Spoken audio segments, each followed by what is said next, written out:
Have you ever wanted to say something, but you didn't? Because you were afraid of being judged or getting rejected? Have you ever done something that you didn't want to, only because of others' expectations? Have you ever missed out on being with your family and friends because you were working far too many hours? 9 out of 10 people regret something big in their lives. Think about that. 9 out of 10 people regret something big in their lives. Many of these regrets are caused by our own small daily choices. And when we make these choices on a regular basis, they turn into regret-causing bad habits.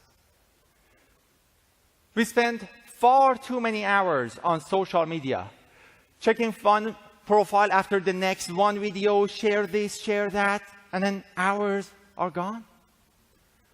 We watch far too much TV. An average adult watches 5 hours of TV every day. We keep buying things that we don't even need because they are great deals and they're on sales. Among us, there is a small group of people who had a unique life-changing experience that helped them dump their regret-causing bad habits one by one and very quickly. I hope you never experience what these people experienced, but learn from the lessons they learned. Here is why. The first step of this experience requires you to end up on your deathbed. The second step is asking yourself 3 most common questions asked on a deathbed. And the third step is to survive your deathbed to apply the lessons learned. Now, let's skip step 1 and 3 and just simply ask ourselves the 3 most common questions asked on a deathbed. How do I know these questions? One day in October 2010, I started bleeding internally. I was rushed to the hospital where doctors realized I had lost 60% of my blood. But they couldn't find the source of the bleeding, so they couldn't stop it. I was literally bleeding dry. I was told in a way I may not see the next day. When I was growing up, my dad was an entrepreneur, and he was a very good entrepreneur. But he used to work really, really hard.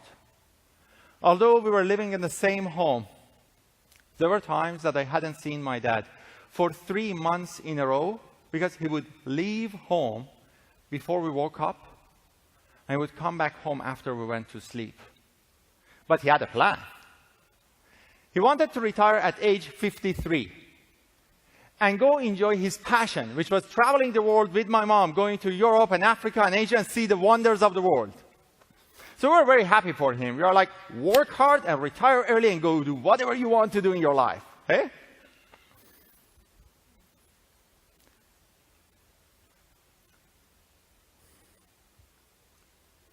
When my dad turned 50, he was diagnosed with a disease called ALS, also known as Lou Gehrig's disease. ALS, in most cases, kills the patient within 3 to 5 years. And when my dad turned 53, he passed away.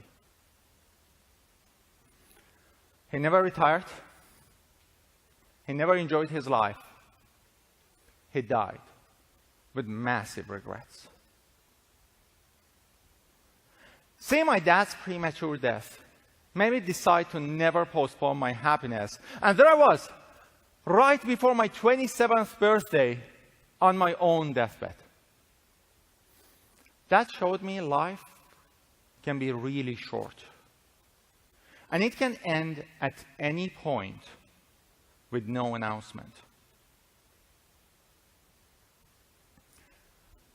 As I was lying on my deathbed, holding my wife's hand, looking at her, knowing that this can be one of our last moments, I started asking myself the first question.